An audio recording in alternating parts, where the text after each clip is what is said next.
오늘도 하나님의 은혜와 사랑과 주님이 주시는 능력과 은총이 든든한 교회와 이 말씀을 듣는 모든 분들에게 함께하기를 진심으로 축원드립니다. 에베소 3장 14절로 21절을 통해서 교회를 향한 바울의 기도다 하는 제목으로 함께 은혜를 나누고자 합니다. 사도 바울은 교회를 엄청나게 핍박했던 사람입니다. 그러나 그가 다메섹에서 예수님을 만났습니다. 예수님을 만나고 보니까 달라지는 거예요. 변화를 받았어요. 그래서 사도 중에 사도 바울이 된 줄로 믿습니다. 우리 기독교는 변화의 종교입니다. 주님 만나기 전과 주님 만난 이후가 완전 달라집니다. 성경에도 기록되어 있는 말씀이 전부 그 말씀이에요.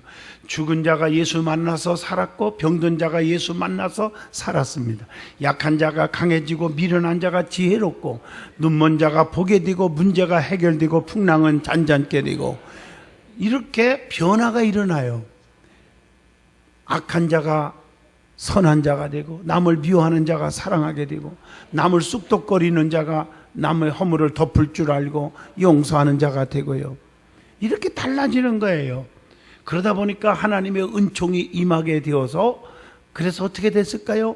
하나님이 가난한 자가 부함을 얻게 되고 실패가 성공하는 사람으로 바꿔지게 되어 있는 줄로 믿습니다. 그래서 주님 만나서 물이 변하여 포도주가 되고 이렇게 기적을 자꾸 이루게 해주셔요. 그래서 요한 3서 2절에 사랑하는 자여 네 영혼이 잘됨과 같이 범사가 잘되고 강건하기를 내가 간구하노라 이렇게 말씀하고 있는 줄로 믿습니다. 사도 바울은 교회를 너무 사랑했습니다. 그리고 교회를 너무너무 귀하게 중요시 여겼던 것을 알 수가 있습니다. 교회를 향한 바울은 그리스도의 몸이라고 에베소서 1장 23절에 고백하고 있습니다. 그렇기 때문에 교회를 너무 사랑하고 너무 아끼라고 이렇게 권면하고 있습니다. 사도 바울은 복음을 위해서 자기의 목숨을 아끼지 않았습니다. 뿐만 아니라 바울은 복음을 전하다가 감옥에까지 들어가게 되었는데 감옥에서도 하나님을 원망하거나 불평하지 않았고 오히려 감사했고 찬양을 했고 기뻐하느니 다시 말하느니 너희도 기뻐하라고 오히려 기뻐하라고 권면하고 있습니다. 그 속에서도 복음의 편지를 씁니다. 많은 사람들에게 복음을 전하는 것이 이 편지를 옥중서신이라고 말하는데 신약성경 가운데 에베소서, 빌립보서, 골로새서, 빌레몬서 4권의 책을 써서 복음을 전했던 모습도 봅니다. 특별히 오늘 본문 말씀 속에서 바울이 감옥 속에서 에베소 교회와 이방 교회를 위해서 하나님 앞에 무릎을 꿇고 간절하게 기도하는 모습을 그려볼 수가 있습니다. 오늘 저와 여러분은 사도 바울이 어떤 신앙을 소유한 자였기에 저렇게 될 수 있었을까? 그의 기도 내용이 어떤 기도였을까? 오늘 이 말씀을 본문을 통해서 찾아보면서 큰 은혜 받는 시간 되기를 축복합니다. 제일 먼저 사도 바울의 신앙의 모습을 먼저 살펴보려고 합니다.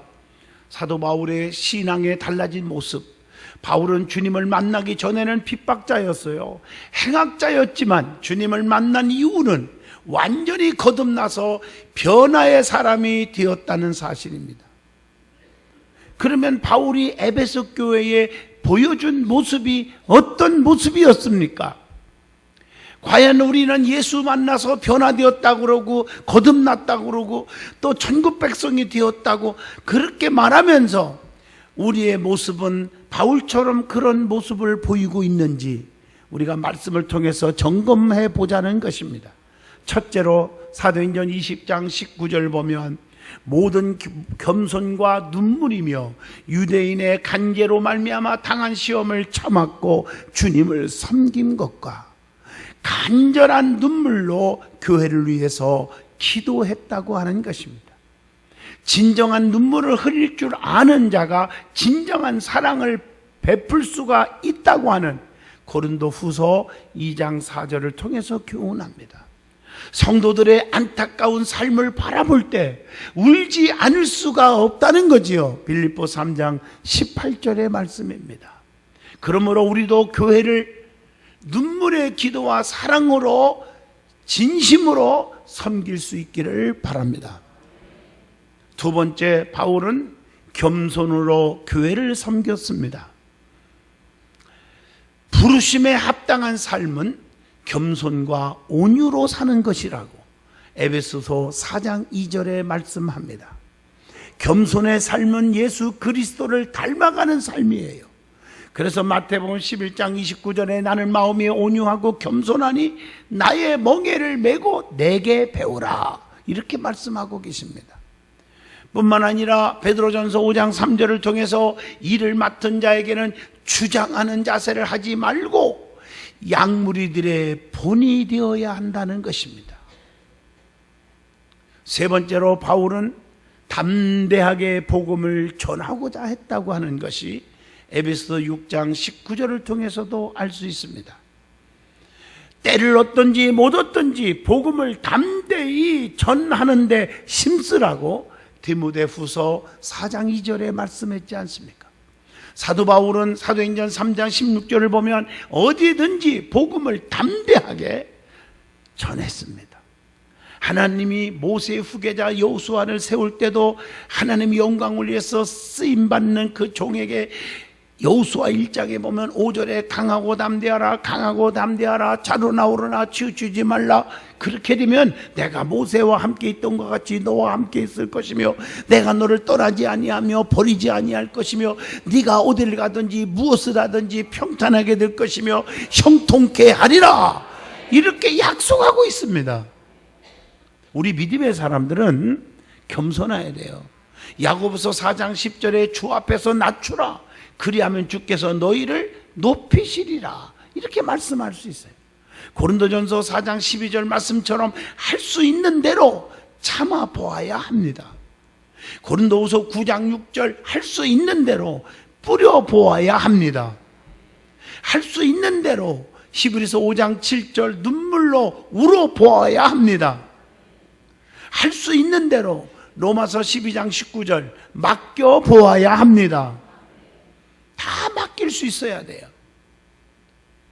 사도 바울은 진실하게 신앙 고백을 했습니다. 성경에 보면 우리 주님께서 고백을 참 좋아하잖아요. 베드로가 주는 그리스도시요 살아계신 하나님의 아들입니다. 바요나 시몬아 네가 복이 있다. 시편 18편에 보면 나의 힘이 되신 여호와여 내가 주를 사랑합니다. 주는 나의 반석이시요 산성이시요 요새시요 구원의 뿌리시요 피할 바위십니다. 우리 하나님 얼마나 기뻐할까. 사도 바울도 입만 열리면 고백을 했어요.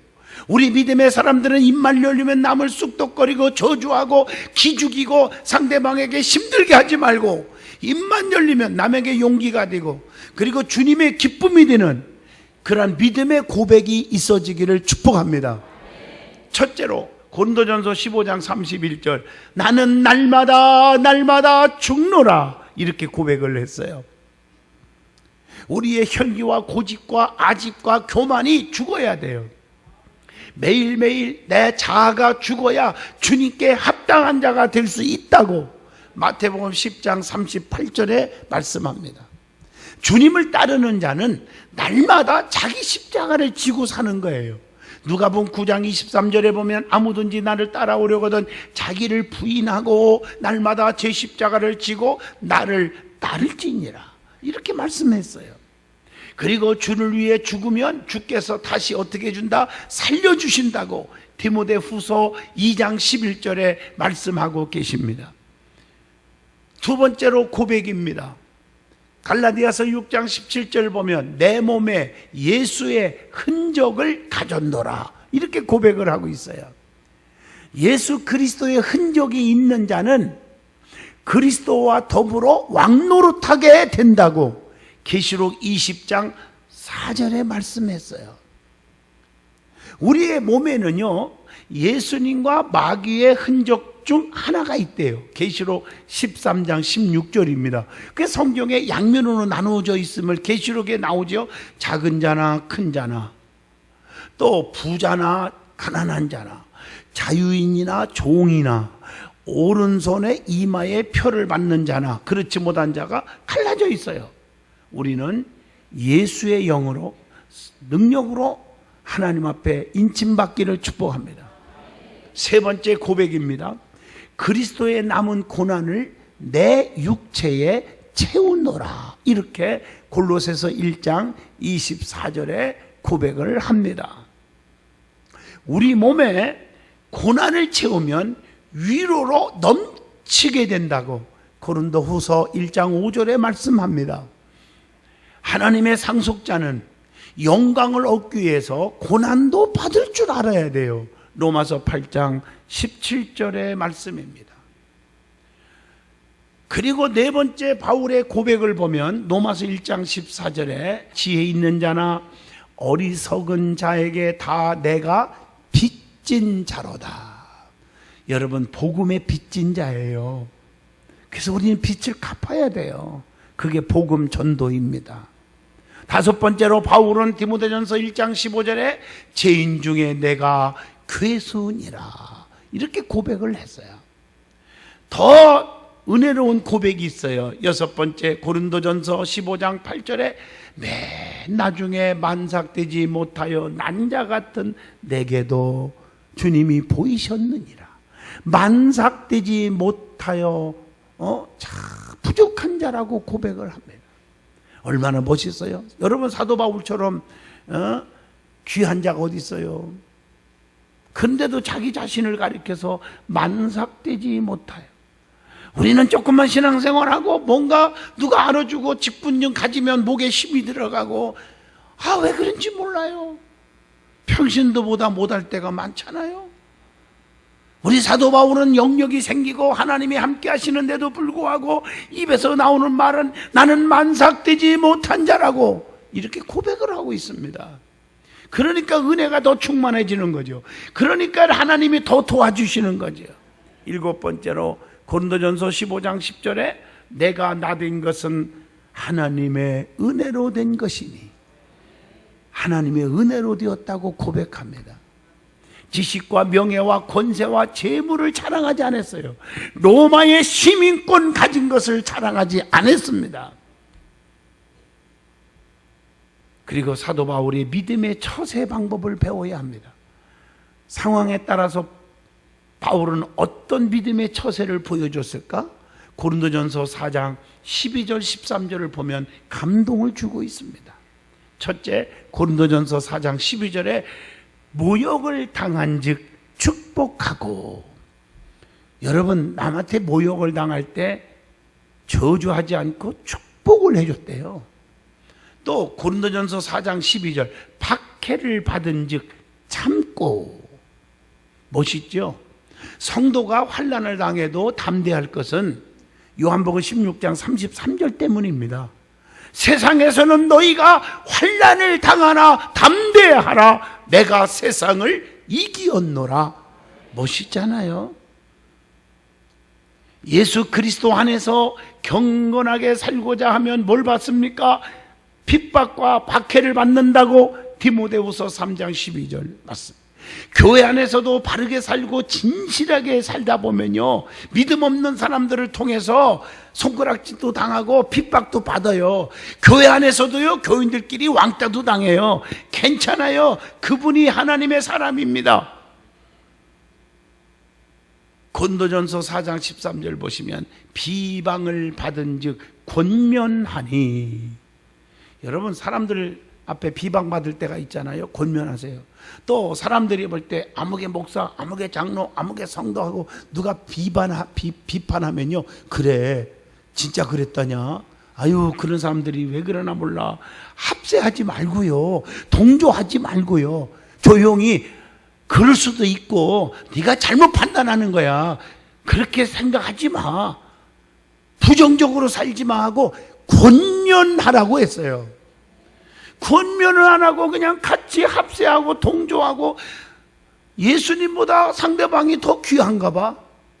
조심하세요.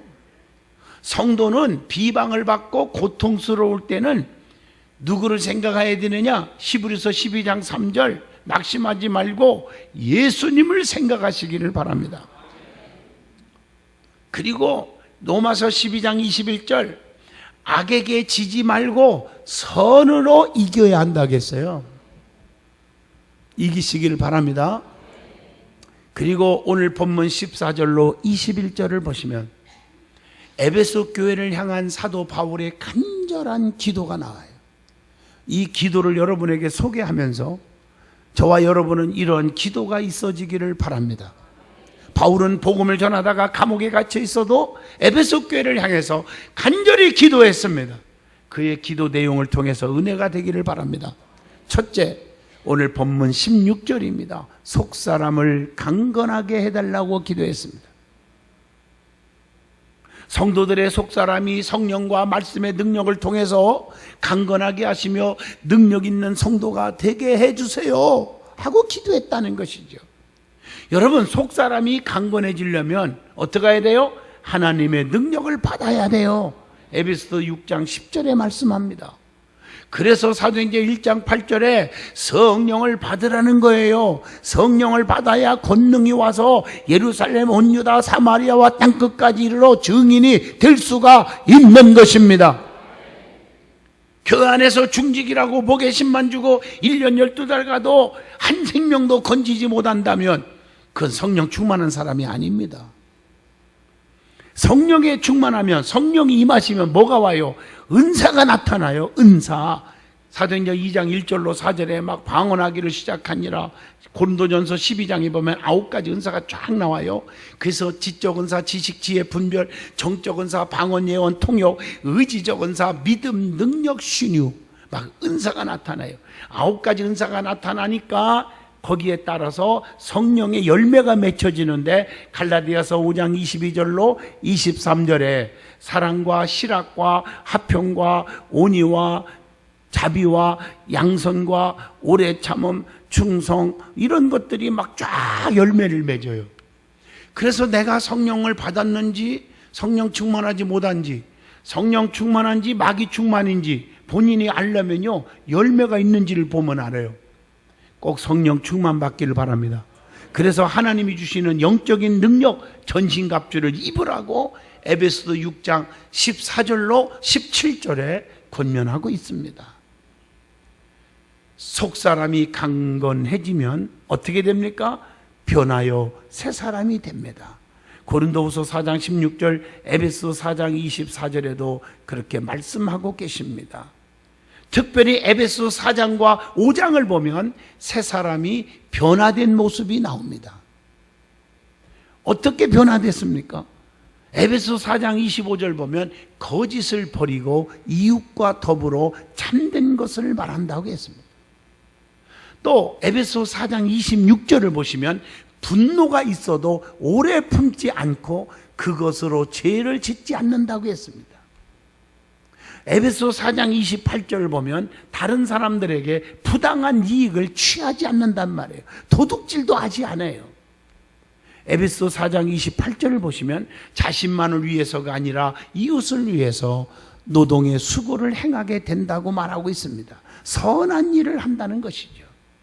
에베소 4장 29절에 보면 더러운 말을 버리고 선한 말로 이웃에게 은혜를 끼친다고 말하고 있습니다. 우리는 선한 말로 덕을 세우시기를 주의 이름으로 축복합니다. 그리고 에베소 4장 31절 보면 너희는 모든 악독과 노함과 분냄과 떠드는 것과 비방하는 것을 모든 악의와 함께 버리고 악의와 함께 일절 끊어버리라는 것입니다. 에베소 4장 32절 보면 서로 친절하게 하며 불쌍히 여기며 이웃을 인자하게 대하고 긍휼히 여기라는 것입니다. 에베소 4장 32절 하나님께서 용서하심과 같이 다른 사람들도 용서해야 한다고 말씀하고 있습니다. 이게 믿음이에요. 에베소 5장 3절을 보면 음행과 탐욕은 이름조차도 부르지 않으며 멀리하라고 말씀합니다. 에베소 5장 6절로 7절에 또 중요한 말씀을 주고 있어요. 불신자들과 어울려 죄짓지 말으라는 거예요. 그래서 에베소 5장 7절에 그러므로 그들과 함께하는 자가 되지 말라, 악한 자와 연합하지 말라는 것입니다. 오늘 여러분 주변에서 남 얘기하기 좋아하고 쑥덕거리고, 아무리 그 사람이 중직이 될지라도, 아무리 그 사람이 여러분 신앙생활 오래 했다 할지라도, 아무리 그 사람 나와 너무 친하게 지냈던 사이일지라도 끊어버리란 말이에요. 함께 망한다는 거예요. 여러분 에베소 5장 21절 읽어볼까요? 그리스도를 경외함으로 피차 복종하라고 그랬지 피차 망하라고 안 했습니다. 여러분 조심하셔서 우리는 의로운 길을 택하시기를 바랍니다. 불의한 자와 합해져서 오염시켜서 같이 망하지 말라고 성경은 권면하고 있습니다. 그러므로 성도는 바울의 기도처럼 우리 속사람이 강건해지기를 원합니다. 성도는 외형적으로 나타내려고 하기보다 내면적으로 변화되기를 힘써야 될 줄로 믿습니다. 그리고 그리스도가 우리 마음 가운데 계시게 해달라고 바울은 두 번째로 기도합니다. 그게 본문 17절입니다. 우리 심령 속에 주님으로부터 꽉 차게 해달라는 거예요. 예수 그리스도께서 없는 심령은 빈 무덤과 같기 때문에 로마서 3장 13절로 18절입니다. 주님께서 문을 두드릴 때 내 안에 주님이 계셔야 돼요. 그러기 위해서는 문을 열어드려야 돼요. 계시록 3장 20절의 말씀입니다. 주님께서 내 안에 계시면 어떻게 됩니까? 요한복음 15장 7절 너희가 내 안에 거하고 내 말이 너희 안에 거하면 너희는 무엇이든지 구하라. 그리하면 이루리라. 모든 기도에 응답을 받는다는 거죠. 그래서 요한복음 15장 5절에 나는 참 포도나무여 너희는 가지라. 가지가 포도나무에 붙어 있어야 많은 열매를 맺고 너희가 나를 떠나서는 아무것도 할 수 없느니라. 여러분 남편이 속썩입니까? 자식이 속썩입니까? 부모가 속썩입니까? 여러분 주변 사람들이 나를 괴롭힙니까? 여러분들이 이해를 해야 돼요. 그 속에 예수가 없어서 그러는 거예요. 그 속에 예수로 가득 채우면 절대 그럴 수가 없잖아요. 예수 그리스도를 믿는 자들은 예수 안에 있어야 되듯이 모든 사람들이 주 안에 있어야 돼요. 안에 있어야 돼요. 안에 있는 것이 중요한 거거든요. 창세기 7장 23절 노아 방주 안에 있는 8식구만 구원받았어요. 출애굽기 12장 23절 문설주에 양의 피를 발라 그 안에 있는 자들만 다 살았어요. 여호수아 2장 21절 붉은 줄을 내걸고 그 안에 있던 나압의 가족들만 다 살았어요. 사도행전 3장 8절 미문에 구걸하던 거지가 예수 안에 성전 안으로 들어왔어요. 그래서 다 모든 문제가 해결받았어요. 주님 안에 있는 자에게는 근심이 없습니다. 찬송가 370장에 보면 주 안에 있는 자에게는 딴 근심이 있으랴 하는 고백이 있잖아요. 세 번째 바울의 기도입니다. 골로새서 2장 7절입니다. 뿌리가 박히고 터가 굳어지게 해달라고 기도합니다. 성도는 그리스도 안에서 뿌리를 박아야 돼요. 골로새서 2장 7절에 뿌리가 단단히 박히면 죽지 않아요. 나무도 뿌리가 박히지 않으니까 죽어버리는 거예요. 주님께로 믿음의 뿌리를 깊이 내려야 합니다.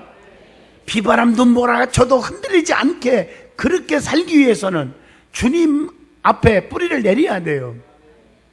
네 번째 기도입니다. 본문 18절입니다. 그리스도의 사랑을 알게 해달라고 기도합니다. 우리가 주님의 사랑을 못 깨달았기 때문에 알지 못해서 우리가 비신앙적으로 사는 거예요. 주님의 우리를 향한 사랑을 알게 되면 평생 갚아도 갚을 수 없는 주님의 은혜를 깨닫게 될 줄로 믿습니다. 바울은 그리스도의 사랑을 알기 때문에 모든 지식과 명예와 재물을 빌립보 3장 8절 배설물로 여겼다고 했어요. 예수님의 십자가만 자랑하기로 결심했어요. 갈라디아서 6장 14절. 왜? 주님의 사랑을 알기 때문에요. 다섯 번째 기도입니다. 본문 19절에요. 측량할 수 없는 하나님의 일을 깨달아 충만한 그리스도인이 되게 해달라고 기도하고 있습니다. 하나님의 능력은 높고 깊은 거라고 욥기서 11장 8절에 말씀했고, 하나님의 공의와 구원은 측량할 수가 없도다. 시편 71편 15절의 말씀이고요. 사무엘하 7장 22절 하나님 외에는 참신이 없습니다. 요한복음 1장 16절 하나님의 은혜는 은혜에 의해 은혜이더라 이렇게 말하고 있습니다. 충만한 그리스도인이 되기 위해서 사랑의 넓이가 있어야 돼요. 충만한 그리스도인이 되기 위해서 인내의 길이가 있어야 돼요. 충만한 그리스도인이 되기 위해서 소망의 높이가 있어야 돼요. 충만한 그리스도인이 되기 위해서 겸손의 깊이 있어야 될 줄로 믿습니다. 여섯 번째, 본문 20절로 21절 바울의 기도입니다. 교회가 부족함이 없도록 기도했어요. 여러분 기도할 때 나만을 위해서, 내 가족만을 위해서 기도할 것이 아니라 교회가 부족함이 없게 해달라고 기도하셔야 합니다. 그러면 우리 하나님은 열왕기상 3장 13절 구하지 않은 것까지도 부귀영화까지 다 안겨주실 줄로 믿습니다. 야고보서 1장 5절 후히 주시는 분이 하나님이시라고 했습니다. 에레미야 32장 18절에 크고도 능력이 있으신 하나님이라고 말씀하고 있습니다. 하나님은 로마서 4장 21절 한 번 약속하신 것은 반드시 능히 이루어 주시는 하나님이신 줄로 믿습니다. 결론입니다. 사도 바울은 하나님의 사람과 능력이 충만하기를 기도했습니다. 성도들이 하나님의 일을 깨닫고 속사람이 강건해지고 교회에 뿌리를 내리고 주님께서 항상 우리 속에 역사하기를 위해서 기도했습니다. 성도들은 자신부터 변화되고 거듭나서 모든 사람들에게 그렇게 살도록 영향을 끼칠 수 있고 기도할 수 있는 자가 되어야 할 것입니다. 그러한 은혜와 축복과 평강이 우리 든든한 교회와 여러분 속에 임하기를 간절히 축복합니다. 지금도 우리 하나님은 살아계셔서 암덩어리가 녹아지고 귀신이 떠나고 이명이 없어지고 죽을 자가 살아나는 기적이 일어나고 있습니다. 우리는 하나님의 능력을 의지하고 삽시다. 힘으로 되지 않고 능으로 되지 않고 오직 여호와의 신으로만 된다고 했으니 그분을 붙잡고 사는 기적을 이루는 교인들이 되기를 바랍니다.